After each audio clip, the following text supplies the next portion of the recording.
Assalamualaikum warahmatullahi wabarakatuh. Salam dan bahagia Bapak Guru hebat. Perkenalkan, saya Deswantoro dari SD Negeri 1 Resmi, calon guru penggerak Angkatan 8 Kabupaten Kebumen, Jawa Tengah. Salam guru penggerak, bergerak, tergerak, dan menggerakkan. Pada kali ini kami akan memaparkan tugas demonstrasi kontekstual pemikiran Ki Hajar Dewantoro. Mengapa Ki Hajar Dewantoro?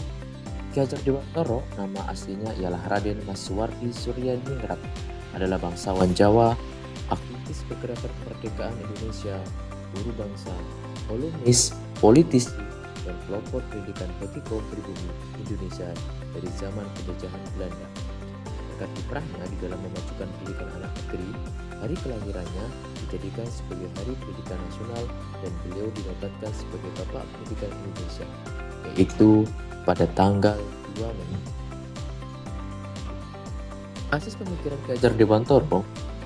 Tujuan pendidikan menurut Ki Hajar Dewantoro adalah bagi pendidikan Ki Hajar Dewantoro, tujuan dari dilakukannya proses pendidikan adalah untuk menuntun segala kekuatan kodrat yang ada pada anak-anak itu, agar mereka sebagai manusia dan anggota masyarakat dapat mencapai keselamatan dan kebahagiaan setinggi-tingginya.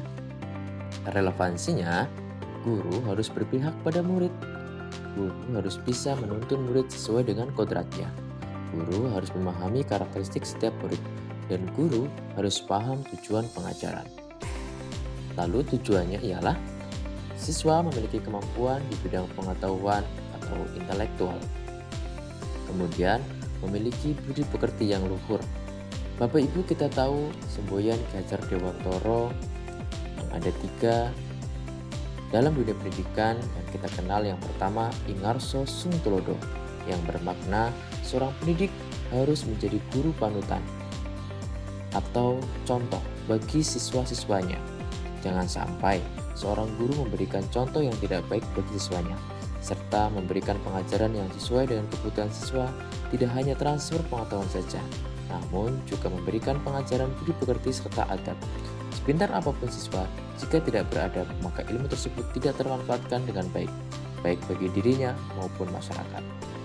Yang kedua, Igmatio Mangunkarso, di tengah membangun pemikiran kepada siswa, yang mana dapat memberikan pemikiran yang dapat memancing siswa untuk berkembang.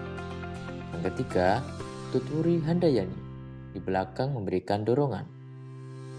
Sebagai pendidik juga diharapkan mampu menjadi motivator bagi siswa-siswanya, karena justru membangun motivasi dapat membagikan semangat anak dalam proses pembelajaran.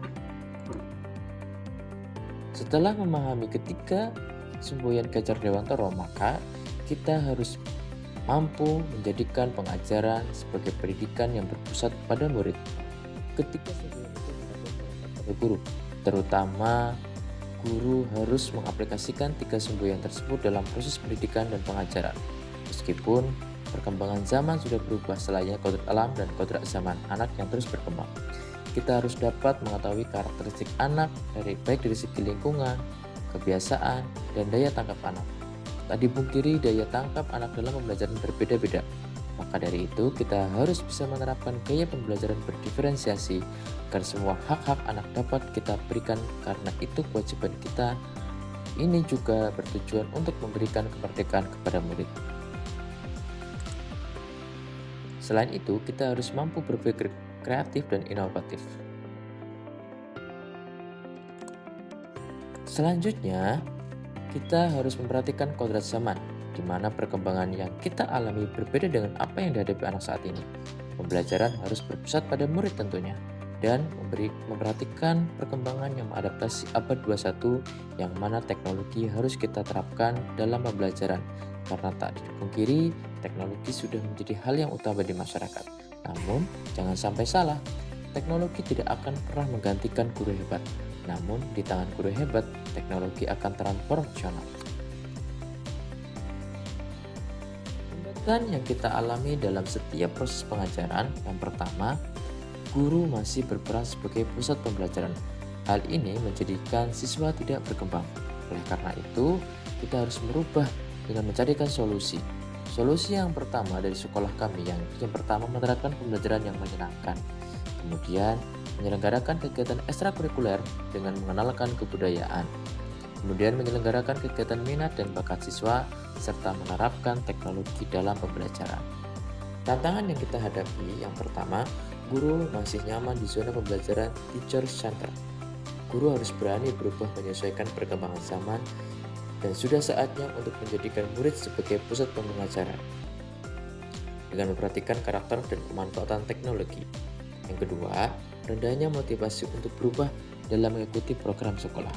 Perubahan harus dilakukan oleh seluruh warga sekolah, baik dari kepala sekolah, guru, siswa, dan orang tua agar tujuan pengajaran tercapai. Solusi yang pertama adalah komitmen terus berkembang dalam menerapkan pembelajaran yang berpusat pada murid.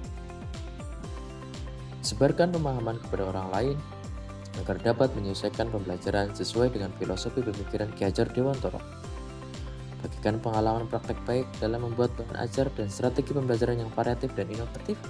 Dan jangan menutup diri untuk adaptasi pengalaman rekan guru lain dalam praktek baik menerapkan pembelajaran sesuai filosofi Ki Hajar Dewantara. Akhir kata, beli coklat naik dokar, jangan lupa membeli ragi. Tetap semangat untuk belajar, jangan lupa selalu berbagi. Terima kasih Bapak Ibu sekalian, salam dan bahagia. Wassalamualaikum warahmatullahi wabarakatuh.